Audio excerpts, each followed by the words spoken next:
Hey y'all, it's Lindsay and Amy. Cheers, happy lunch. And we're here at lunchtime with a little Chick-fil-A, fish and chicken, and we got Annie Downs here with us.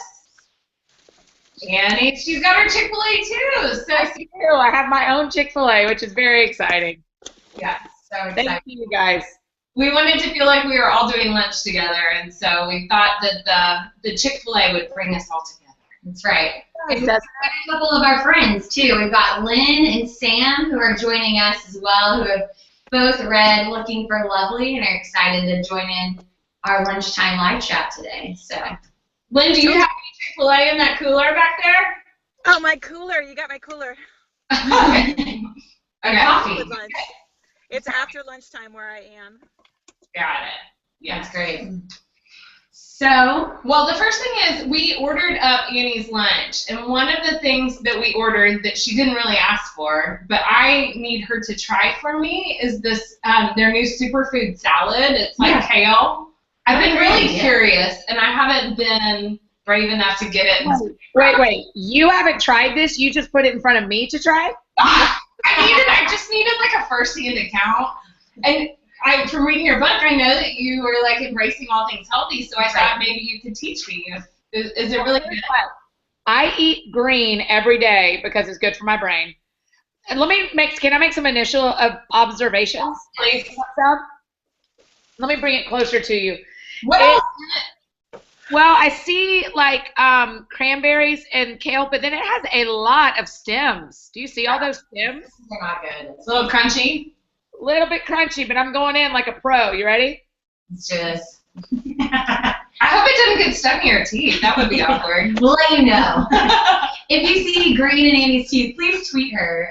Please do. Yeah. Initial impressions? It's nice. Yeah, okay. A good alternative to. Yeah, I mean, if you don't love French fries, eat this. Exactly. What did you order? I actually tried to be a little bit healthy, so I got their new Southwest salad. Looks good.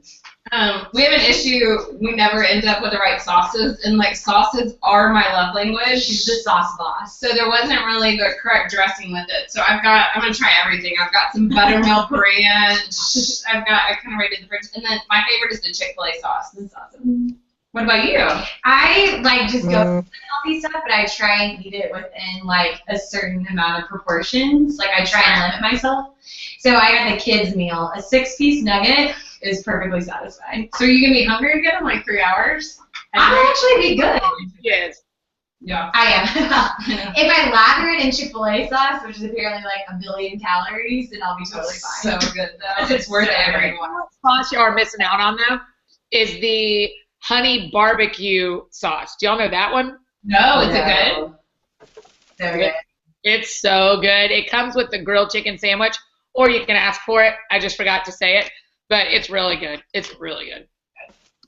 That's awesome. Well, I think we've already accomplished Yes. what we've learned in this book. Yes. Yeah.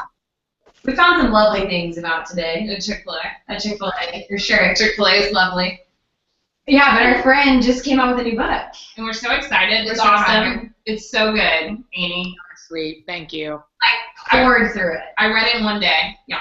Oh my gosh. Wow. Thanks, Linz. That's sweet. And two of my favorite things about it was I noticed on 115 you talk about the If Gathering. Yes. Got a mention. And then I am mentioned on page 177. So Friend don't Lindsay. don't Friend miss Lindsay. those two things. Lindsay, read your sentence that I write about you. Okay, let me find page 177. First of all, you're in my hometown, so I already felt part of this story. Oklahoma City. Oklahoma City. That's My exciting. friend Lindsay, Matthew, and I zigzagged 4 blocks or so in the cool of the late afternoon until we arrived at the Sours. Tables set and all the doors flung open. Do you feel like I retold that as a true story? Do you feel like that's how you remember it too? Yes, I thought it was amazing. Oh, good. I always want my friends who are in the story to feel like they are actually being told the true story versus that's not really what happened. Yeah. And you did not need to change my name for that story. I mean, kudos to y'all, though, for walking 4 blocks in Oklahoma City. It's not the most pedestrian of towns. I just admire your adventurous spirit. We're always up for 4 blocks. That's right. That's right. That's right. And there was no mode of transportation. Yeah. So the only And way to different get dinner other is to walk.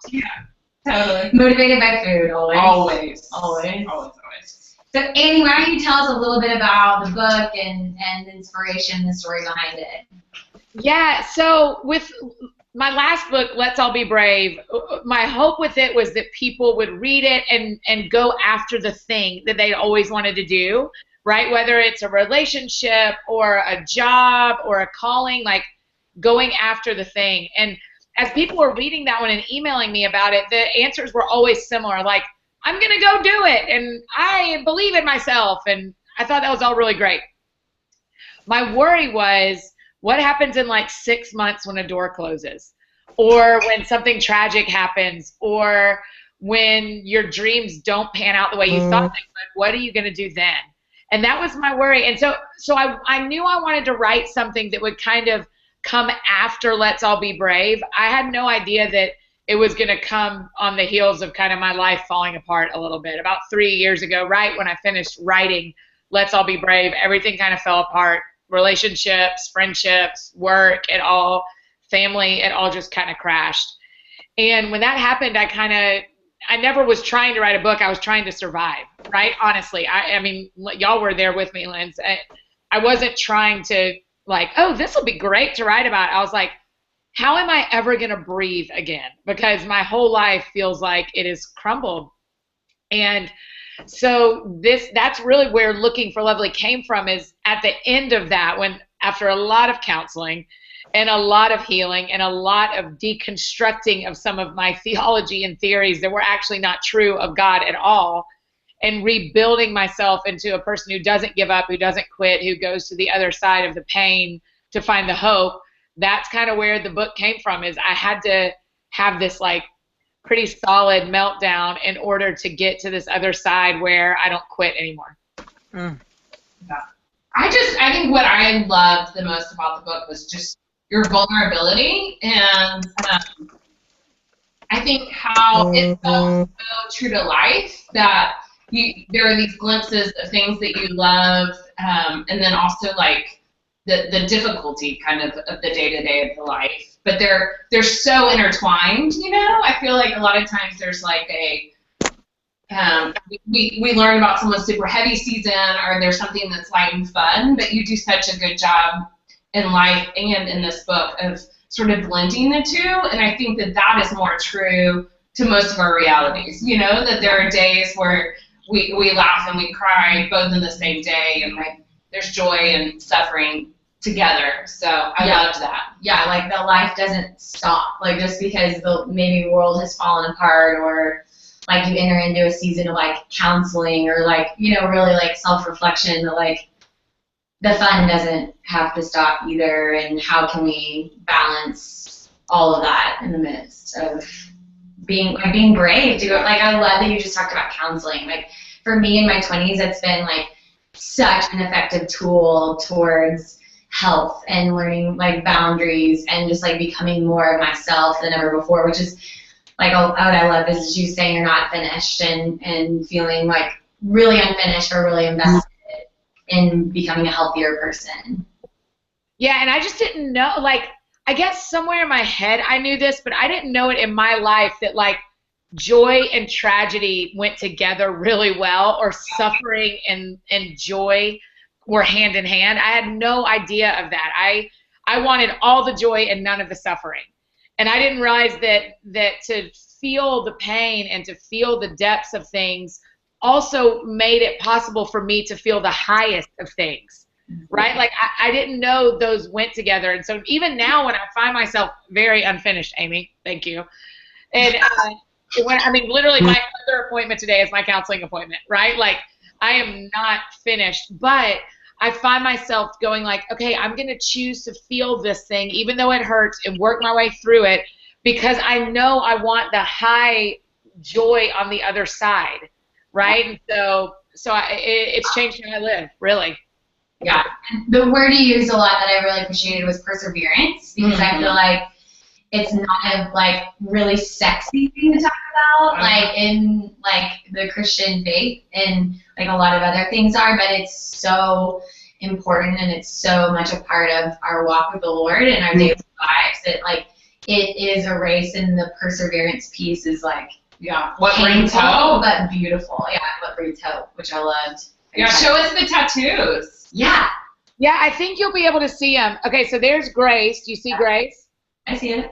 So they're white, right? Because I'm pale in it, so you can barely see them. But there's Grace, and then Persevere is right there. Oh wow, yeah. Oh yeah.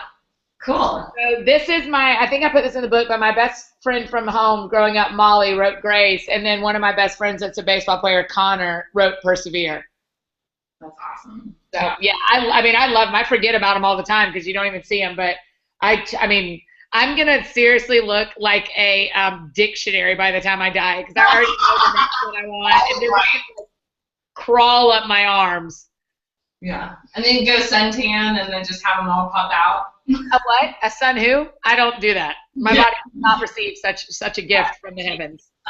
So awesome. What's next? Should we ask some questions? Yeah, I'd love to invite Lynn, and Samantha's joining us, and she doesn't have audio, so she's written down her question, I will hope. But Lynn, why don't you jump in and ask Annie your question? Am I on? You are. Hey, Oh Lynn. my gosh, so exciting, so exciting. So hi, Annie. Hi, Lynn. First I wanted to thank you because now I know all the places to go in Nashville. Like That's right. I was there and I was not worthy. When I was in Nashville, I was there with my husband celebrating an anniversary like 2 years ago, and I just stumbled around. So next time I go, I totally know where to be. And I appreciate it. But no, I also just was thinking with the fact that some of your really hard stories in the beginning of the book actually really tell the story of the tension. And I really love that about your book because you're bringing the reader with you on the journey. Like I was feeling all of it while you were, but I was trusting you that you were taking us to a good place. Yeah. So I just love that about the book, and I wanted to thank you for that. That's really sweet. Thank you, Lynn. And I think my only question is, I heard there's a Bible study. Yes. Is that right? Yeah. And I wondered how you would format that. Like, how's that going to work? Well, I did it totally wrong because I actually wrote the study before I wrote the book, which was really hard and almost made me quit my religion and my life altogether. It was terribly hard. And I'm grateful that Lifeway even still speaks to me. But what I did for the study that does work with the book, because I did the study 90%, wrote the book, went back and edited and finished the study. And it's called Looking for Lovely. There's an adult one and a teen one, and then different color covers. That's how you'll be able to tell the difference. But what I decided to do is I wanted to look at people in the Bible who I thought showed me Romans 5, right? Like suffering, perseverance, character, and hope. And so what I decided to do, because I'd never seen this before, it's probably been done, I just had never done it or seen it, is I picked 4 different careers that I saw in the Bible. And I was like, I want to know how those careers have played out that tension of suffering, perseverance, character, and hope. And so the first week just kind of goes over that verse and goes really deep into those verses. The second, third, fourth, and fifth week are all jobs. So fishermen, gardeners, musicians, and women of influence. Because I feel like you see all 4 of those roles throughout the Old and New Testament. Right? There's fishermen everywhere. There's gardeners everywhere. There's fishermen, gardeners, musicians, and women of influence. And then the last week is about Jesus. And so I love it now. Like I'm really happy with how it ended up. I think it is unique. I think it's interesting and challenging, but it's not like tons of homework, which has been. Some of the studies I've done have been hard for me to finish everything, and so I kind of wanted to make sure this was one that my friends and I could finish. And so, yeah, and we did the same thing for the teenagers. It's kind of spun it with like what does this look like if you're 17 and you're on the volleyball team and you're picking a college and don't know what to do, right? So we have that one for them, and they have 7 videos online that for teenagers to watch, and then 7 videos for adults to watch. So it tells some of my personal story, but it's actually a totally, like, we didn't pull from the book and make the study. I wrote a study about what it looks like to persevere to go along with the book where I'm challenging my friends to persevere. Wow. I love it. I can't wait. Oh, Thank you so much. It comes out on Monday, I think, May 1st. So it's only like next week. Sweet. Absolutely wonderful. Thank you. Thank you, friend. You're sweet. All right, Samantha, did you write your question? I'm so interested. Nope, no, she didn't. I don't know sign language, except she's got it. Oh, she did it. I got it. Wait, but can I first say that, Samantha, your ombre is perfect. She's from Sam. Put Sam's face on. Please, there she is. And then if you could lip sync Sam while I read it, that would be awesome. Oh my gosh, right? Sam, do with your mouth what she's saying. That is so funny. What the question is. Come on, Sam. What made you start with the hard stuff, talking about running and quitting? What made me start with the hard stuff in the book? You know, if you don't, when you're telling any kind of story, whether it's talking to your friends, like I just hung up with a buddy and we were telling these 2 funny stories that we had both experienced in the last couple of days. And when you're telling a story, if you don't start early with the reason you're telling the story, no one sticks around, right? Like if you don't start with, I broke into 15,000 pieces, but I've been put back together. If you just go, I'm together, now start reading, people go like, I'm not like her. I don't get her life. Like, tell me more about how perfect your life is, right? And so I wanted to make sure that I wrote a book that started with what was true, and what started first and what got us here was the breakdown. That's also why in the front of the book it has endorsements from my friends. We call them friend endorsements. Is because, you know, what you're supposed to do with that little section is put like famous people talking about why people should read your book. And I've done that with all my other books, and it's an important move. You need to do that so people know who you are. But for this one, I was like, no. I want everyone who picks up this book to read these friend endorsements that say, what you're about to read is true, and we watched it, right? Like we watched her live this, and we see that her life is different. We want you to know that it's true. So having that be very first, and then me say like, hey, everything broke. And you may be picking this up because you read Let's All Be Brave and you think that I'm like the bravest human ever. And I'll tell you that 2 days after I turned that manuscript in, everything broke. And so it was important to me that that's how we started with like, you can trust the story. The story has a good ending, but it starts off pretty painful. Because I think that's probably true of a lot of our stories is there's really painful parts, and we can choose to keep them to ourselves, or we can choose to share them. And there are some parts of it that I did keep to myself. There are some stories from that season that because of the people involved or because of wisdom from other people or my editor, aren't in the book, but there's a lot of it that is. So I think it's important to share your vulnerabilities. I don't know. I think that's just important. Lindsay, Amy, don't y'all think?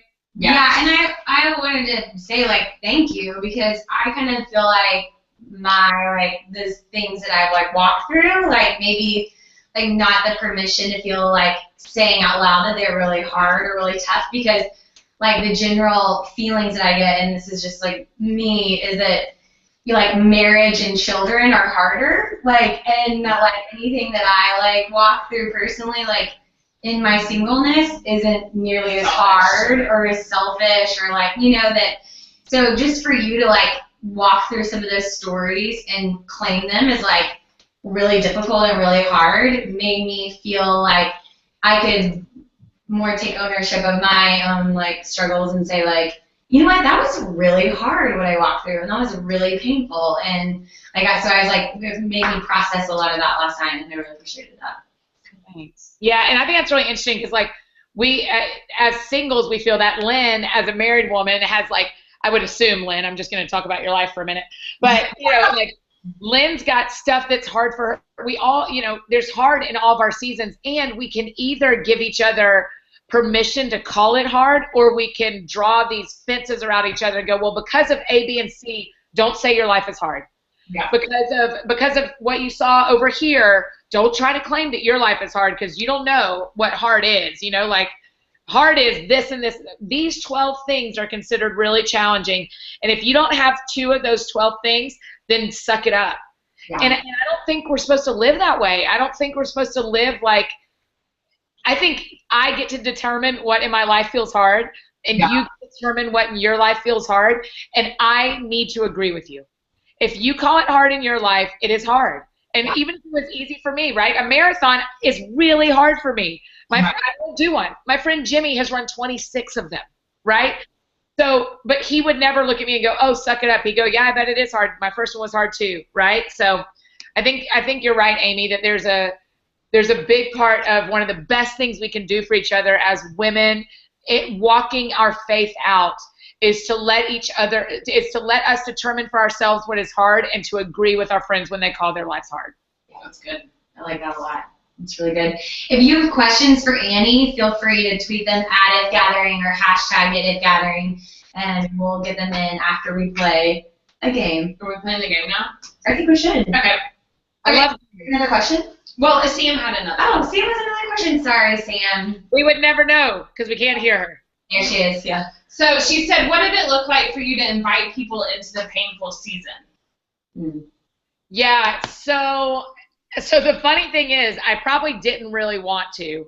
Yeah. But when I had that first kind of meltdown when I got on a plane and flew away, you know, in the book I tell about how when I got on the plane, I tried to hide, and then a married couple I'm really good friends with happened to be flying on the same plane. Yeah. And God just kind of used that. I mean, immediately I heard him being like, you cannot run from me.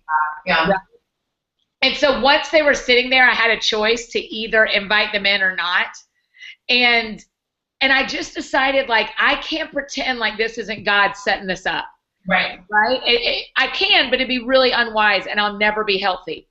Right? So that's what it looks like to initially invite people in, but still I have to find ways in my life still where I go like, okay, I don't want to say this out loud. Again, I have a counseling appointment today, and I have a list on my phone of things that I do not want to talk about, right? I want to be fine, and I don't want to hurt, and I sometimes think, like, if I just don't talk about it, it won't hurt anymore, and that is not true. And so it looks like that. It looks like last night I sat around with some friends and just we all kind of caught up, and in it we said, like, what's hard? And that's such an easy question to get people to dive into what they don't want to talk about. If you just go, what's hard? Yeah. And that's all you have to ask, and people go, well, this thing with my family is really hard, or getting through school right now is really hard, or being married and raising these tiny people is really hard, or being single is really hard. Like, people have an answer to what's hard. Yeah, that's good. Are we ready for the word association game? I think so. Okay, so we're going to throw out words, and then you just say the first thing that comes to your mind. We're just going to go Such a disaster. Y'all know exactly what you're setting us up to do. Well, there's no 5-second delay here, so they're words that you will be familiar with, either from reading the book or not, so it shouldn't be too challenging. Yeah, we're not going crazy here. Okay, if I embarrass myself, I'm hanging up and letting Lynn take over. Yeah, right. I embarrass myself all the time, so that would be perfect. Just wait for the video montage. It'll be very good. Okay. The first word, Bob Goff. Mentor. Terribly boring answer, but I love him. Exercise. Radnor Lake. Nail polish. Glitter. Look what I did yesterday. I noticed when you did the kale. That's pretty. The guy said, what's the occasion? I said, it's Monday. Like, I have no occasions for glitter nail polish. Like, no. But I went from, I used to just do one. I used to just do like a diva nail. Yeah, it's a signature nail. Yeah. But then I finally just threw in and just was like, I'm going big. I'm going 10 glitter. So. Awesome. Good luck getting those off, by the way. Oh, I don't. It's gel. I don't get it off. Oh, good call, good call. Girl crush. Girl crush. Okay, this is Hillary Scott from Lady Antebellum just put out a new song that I cannot quit listening to. So that's probably my girl crush right now. It's called Thy Will. It's unbelievable. It's unbelievable. So that's probably my girl crush right now. And also, the entire United States women's soccer team. I love all of them. That's awesome. Georgia? Bulldogs. Go Dogs, sick 'em. If Gathering? Do you know what comes to my mind? Come to mind. Good hair. Everyone has good hair at If. I mean, I just pictured that backstage of everybody lined up, and I remember thinking, man, everybody does really good with their own hair. Everyone's learned how to do their hair. Okay, well, we're gonna Periscope next year, and you're gonna like go down and like get everyone's secret hair tips. That's right. Facebook? Messages, because there are just people just want to send messages, which is great. I just can't keep up with that world. I cannot keep up with that life. So it is my hardest inbox. But there now on Pages you can have an auto reply, which is I know. So I would give anything if we could close them. Yeah. Well, so my auto reply says like, I love that you wrote here, but I will not. This is like an inbox I cannot stay on top of. Sorry. Nashville? Predators right now is what's in my head because our hockey team is doing so amazing. That's kind of in my head is, and that's kind of the buzz around here right now is everybody's talking about how we might have like the best hockey team, and it does not live here. We cannot be cold, but those men know how to skate on it, so I'll take it. Lindsay's questioning you right now. Do what? You go to the hockey games? No, but I watch them on TV. You watch them on TV? Yeah, sometimes. How can you follow the puck? It's just so small. I know. It's the same as a golf ball. When people can watch a golfer hit a golf ball somewhere, I'm like, you're lying to me. You cannot follow that tiny white thing in the sky. There's no way. Are there cute players on the team? What am I missing? Yeah. And they fight each other, which I'm kind of into. I don't know. It just feels like I like the aggression of that a little bit. I will check it out. And you know me, here's the thing. I just was talking to a friend last week because we were talking about what we think about when we're not thinking about work. Oh. And one of my answers is sports. And it's because we can put our like full energy into cheering for something that we have no power over. Yeah. Right? And so it just feels really good and relaxing to me to like care so much about nothing that matters. It's just Yeah. I'm not even really good to my soul. We did the big bracket, the NCAA. Yeah. Yeah. I was 11 out of 11. Last place right here. Which is a hard fall from one. I was 1 out of. You were second last year. Oh, you were first. Oh. You went 2 out of 11 to 11 out of 11, Lynn. 1 out of 11 to 11 out of 11. First to last. First to last. It was a rough year. Duke didn't do well. It was all over. Ricky Bobby would say, if you're not first, you're last. So. Have you seen the I Hate Christian Laettner documentary? No, but is it on Netflix? Because I remember Christian Laettner because he played for the Hawks, the Atlanta Hawks. He was like a crush of mine in middle school. It's really good. Go watch it. Tell me why there's a documentary on Christian Laettner, and why do people hate him? Is that what you learned in the documentary? That's what the documentary's about. It's all about like how he was like set up as this like anti. This is a shocking conversation. Yeah, this player that everyone. I stayed home and watched it one Friday night. Confession. I'm totally gonna watch it this weekend because I'm home this weekend. It was fascinating. So watch it and then we'll talk. We'll do it. Christian Laettner. Okay, I'm ready. I'll live stream. I don't want to give it all away. Okay, Justin Bieber. White pants. I feel like he's always wearing white pants. I love him. I think I mean, I love him. I want to be friends with him really bad. Yeah, let's call Judah. 90210. Brandon, obviously. No way. Team Brandon. You were team Brandon? I mean, what was Luke Perry's name on the show? Dylan. Dylan, yeah, I'd have gone. You know me, Lens. Listen, you've watched me date enough people to know I'm never gonna pick the guy that makes a bad choice, except he doesn't marry me. I'm always gonna pick like the clean cut guy. Oh, okay. Boring. Mumford, did you say? Oh man, I just saw them last Friday, so it just makes my heart happy. It was such a great show. They're just the best. And then I wore my assistant and I decided we were going to be really funny on the Monday after the concert and wear our brand new Mumford shirts around town because that's so dumb. Yeah. And then he didn't do it. And I, by myself, went around town with my freaking Mumford shirt on and was so embarrassed. I was so embarrassed. So embarrassing. April is fired. Singleness? Hard. Today it feels hard. It does. Yeah, today it feels hard because yeah, it feels hard. I don't know how to answer that better than that. Today it feels hard. It's not my life I want today. Yeah. Fair. I get that. Boot camp? This is the category of things I forced Lindsay Nobles to do at 5 a.m. Yes. Oh, y'all, I got this. I thought for sure it was going to be like one of the quitting stories. Or maybe that would be in my book. Because I think I went 3 times in the month. Listen, it was terrible. For the rest of y'all, we did like a month. We bought a Groupon for a boot camp that was from 5 a.m. to 6 a.m., about 20 minutes from our neighborhood. So we had to pick Lindsay up. We had to leave at 4:30.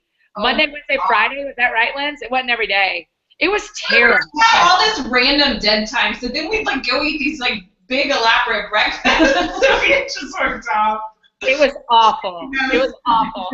I have no idea. I mean, I'll tell you the thing I learned is that I have power to wield over my friends because I got like 10 people to get up at 4:30, but it was a terrible idea. Yeah, That's friendship, y'all. Yeah, that was real. We were real. Israel? Israel. Probably Garden of Gethsemane is the first place my mind comes to just because I love it. I love it so much. I think I really think it is one of the best things you can do for your faith walk is to see where Jesus actually was. In the last 9 months since I was in Israel, my desire to read the Bible, my ability to understand the Bible, my desire to study it has changed drastically because I know what it feels like there. Wow. You just sold me. I love it. It's the best. And we're going in August. We're going in August. I can't wait. We're going with really fun people. It's going to be so fun. The last word is millennials. Millennials. Millennials. You know what comes to my mind is responsible. Yeah. Because I know that is probably not a typical answer, but here's what I think. They are going to be responsible for a lot of shifting in our culture in the next 20 to 30 years, and we get the privilege and the honor of shaping the ones who shape culture. And so I think of them as they're a group that I'm responsible to. I'm at the very top of millennials. I'm like the oldest you can be a millennial. And so I'm not like the 24-year-olds or the 22-year-olds by any means. But I think I'm responsible to them because they're going to be responsible for shaping our culture for the next couple of decades. And so, and I think they're a better group than they get painted as, honestly.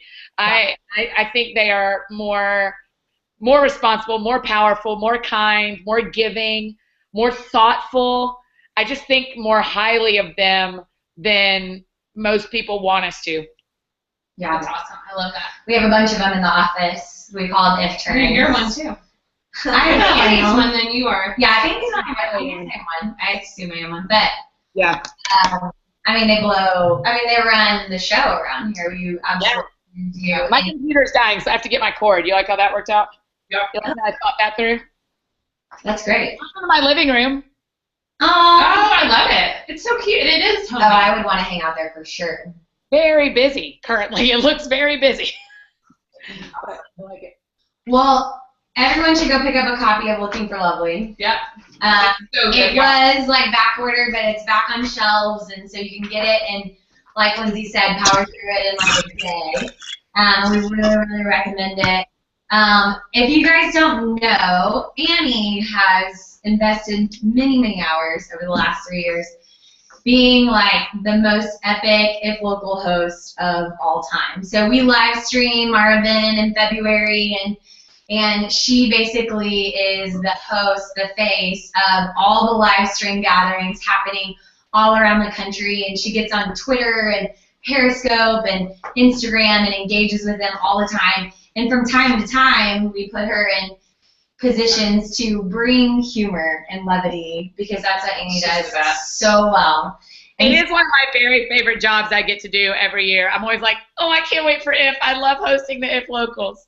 Well, we love having you, and so we put together like just a small like little montage video of Annie's An Annie highlight reel. An Annie highlight reel. Dreams do come true, Annie. So And I want to make sure I wonder if we can get the sound on as Annie watches it so we can hear her laugh. Oh, yeah. No, Annie, don't mute yourself. Yeah. Okay, I'm not muting. We're going to try this. It's a kind of a complicated technological I'm feat. really impressed that y'all made a montage. Thank you. No one's ever made me a montage. Oh, this is it.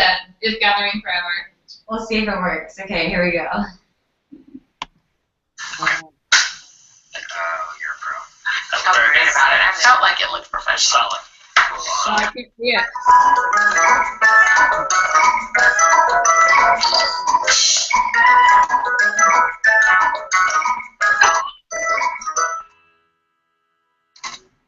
40,000 people have streamed it in. I mean, 40,000. It's crazy. And that's not representing all of the many people sitting in front of those 40,000 streams. So Right. it's just reaching out into the world. So we're going to say Incredible. like probably 2.8 million. It's fine. Yeah, we can round out. I'm just doing the Round math up. in my head. Yeah, I'm a round writer, up. so clearly I should do a lot of math in my head. But I wouldn't want someone to come into my own home. I would want to go in other people's homes. Like that's trading spaces thing. Oh, like that's my Oh, nightmare listen. to do. But Jen can handle that. But like, didn't you love nobody's Trading business. Spaces back in the day? Absolutely, I watched it all. I the couldn't time. quit it. I could not. When Vern was Yeah. in, I was like, yes. Frank put a chicken everywhere. Didn't he? I love it. And so keep hashtagging. I'm new to this internet. Hashtagging if gathering that shirt. Right. I would like y'all to know that yesterday Jenny said, I think on Saturday I'm going to wear a red lace turtleneck. And I said, I think you're not. No. I think you're not. No, the gonna wear. description was like, it's a doily and a dickie. Yeah. You know? Like, it's, somehow those are going to meet, and it's red. But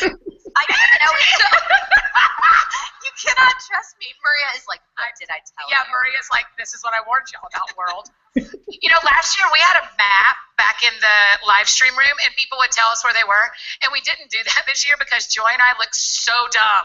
When we couldn't find, we'd be like, we're in Belize, and we'd be like, great. You did good. Yeah, she's awesome. Thank Good you. job. Happy birthday to you. And many more. Yeah. Yes. Oh, hey. Signed up for, but we're just all here. singing with We're Christy just singing with Knuckles. Christy Knuckles, which is What not we do. something I've thought about since 2001. So, not at all. No, never.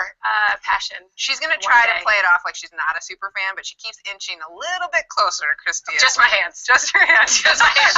She did ask to hold my hand. Yeah, only once. Only once. Dress, and then also I come from a sailing family, so I like the Thoby stuff. I come from a sailing family. I'm sorry. Hi, I'm Shauna Nichols. I come from a sailing family. I'm nautical. We eat a lot of That's like the raw number one things. thing. I wear a lot of blue and white with a touch of red. Chris White. Right. Okay, watch. Oh my gosh! Oh my gosh! It's Ann Voskamp or Anne of Green Gables. Here's what we're going to do, Ann. You and Jenny decide. We're going to read you quotes. And you have to decide whether it's an Ann Voskamp quote or an Anne of Green Gables quote. That is awesome. And then Jennifer Lee is en route to IF San Diego. They are up early. Wait, 8:76? It is 6:54 there. It's too early.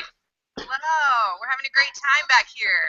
Computers and laptops and iPads. So what we Can we want hear to do is we want to let them know that we can see. So I want everyone to look at the screen and just begin to wave at Annie and Joy. Give them a hoot, give them a holler. Hello, lady. Because the day's running along already. Probably didn't help that I wouldn't quit making jokes on stage. What? This is Annie Downs. I mean, every day I want a guitar playing gal I in a want. leopard shirt. Listen. Listen. I like what you're doing. I need you to know Okay. Yes! All right, that's our cue. That's our All right, enjoy today. Snacks. We're on. You realize that? Oh, we're on. Yeah. We're on. Yeah. So What we're is going. wrong with having? And she's, she's sweet tea. We are like the lemonade, so we made Arnold Palmer, Yeah, So, oh my gosh. yeah, so we're adding a little flair back there. I just want to pass out. I like that joke. Yeah. I think I just got saved. I'm not sure. I'll let you know. Lord. Hilarious. Y'all cannot, I mean, all that should show you is that you cannot trust me with a microphone. My favorite is the Shauna if equipped shoot where you call her out on saying that she's from a nautical family, a sailing family. I have never seen that clip. That's so funny. So funny. I love it. I listen, the Christy Nockels part, I've had to get so much cooler now that she lives in Nashville and treat her like a normal person instead of like a massive super fan that I am. I'm proud of you. That's some real work. Really, right. What else? I'm not trying to be sappy, but watching all that just makes me realize how much fun we have gotten to have over the last 3 years with those If locals. Like, that is it's so sweet that exists. Whoever put that together, that was really sweet. Well, I salute that paw that just came across the screen. Thank you. Yeah, it was fun. Remembering all the good times we've had. We've got some questions. 2 questions, and then we'll wrap it. Sarah Pinault, I'm going to butcher your name, Main Mummy, says, what is your favorite way for one of your people to show up for you? The small thing that means so much. Yeah. This actually happened. I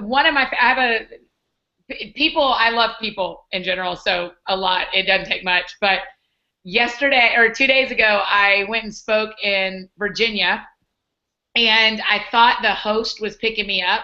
And it ended up that 2 of my really sweet friends picked me up and had like a little sign that said, "Welcome, Annie." And that, just the fact that they took their Sunday night to hang with me versus doing something cooler. I mean, that's really such an easy way for someone just to say like, "Hey, look, you're in our town and we are surprising you and taking you to dinner." And that it just meant so much. It was so remembering. It brought to mind God to me and how He sees me and knows me, and so. But even just a text message, like, I mean, it does not take much for me to feel connected, right? I mean, that's all we're looking for, is to feel connected, and so even just a text message means the world. Is your love language quality time? No, actually, it's not. My number 1 is words, obviously, and physical touch is pretty high up there. But then I think next is quality time is number 3. Acts of service doesn't do much for me, and gifts are awesome. Acts of service is like 0. I'm like, look, I don't need you to do nothing. Yeah. I'm in my mid-30s, and I've been single for a long time. I don't need you to fix anything. Like, I can do all that, right? Not romancing you in any way. Mandy Mass brought up, she said, thinking of I Believe study, so the If Equipped study we're walking through right now. Today was specifically on just kind of unity in the spirit. And so she was asking, what did you learn from your struggle in regards to relationships and unity amongst people?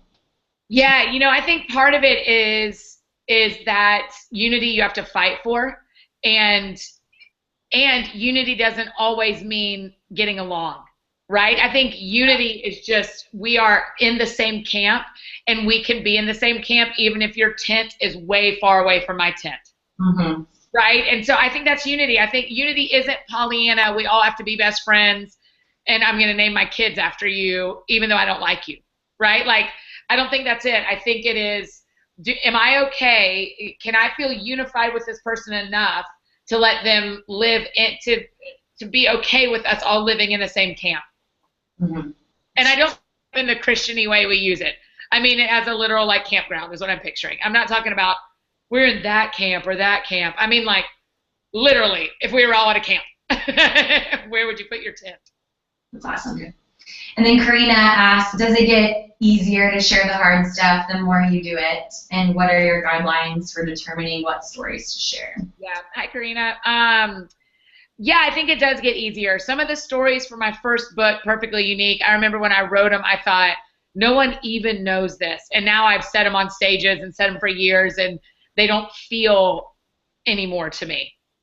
But every time, that doesn't mean that it isn't true or that the feelings aren't real. And the first time you tell something's really hard, and the first 10 times you tell something's really hard, and that's just part of the deal. It just is a little bit challenging.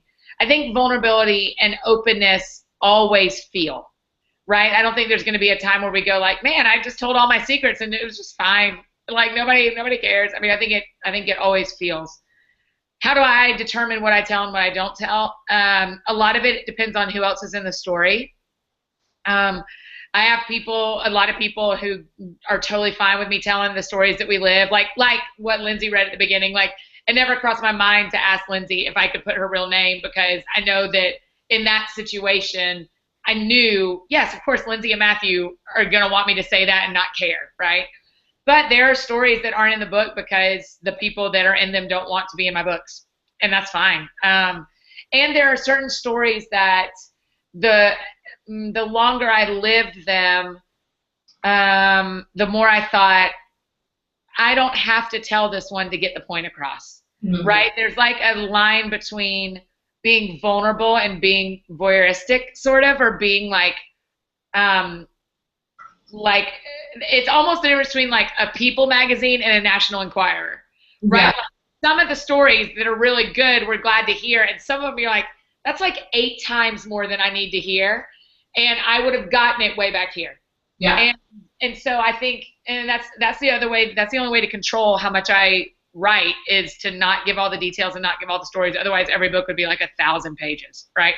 So I think it's just important to have the other people who are in it have wise voices in your life, like my editor and my counselor and some of my mentor friends that go like, yeah, don't put that in there. It's not necessary, and it doesn't help the story. It just reveals, and there's a difference. There's revealing that helps and revealing just for revealing, and I don't want to reveal just to reveal. Yeah, it's good. It's good. Well, thank you so much for taking time out today. Thanks for everyone who watched. Thanks so much. I know. Thanks, Sam and Lynn. It was fun to meet y'all. That was really neat. I know my prize. Lindsay hasn't been quite as successful yet. She'll eat it, don't worry. If you have questions on her eating habits, contact her on Twitter. No, but thanks guys so much, and Looking for Lovely's awesome. Go buy it. Amy, is there anything else you want to leave people with today? No, that's it. Like, I mean, my hope is that everyone who reads it decides that their life needs to be about 3 degrees different. I'm not hoping that there will be some, and I hope that change their life 180 degrees. But what I really hope is that my friends who read it will change their life just 3 degrees, because in 20 years you have a really different life. Right. And so that's my prayer, is that this is the book that you read and hold that makes you make a few different choices that will pay off massively in the long run. So good. Thanks, guys. Love it. Love you. Love you guys. Thank you. Thanks for lunch. Yeah. Anytime. Have a great day.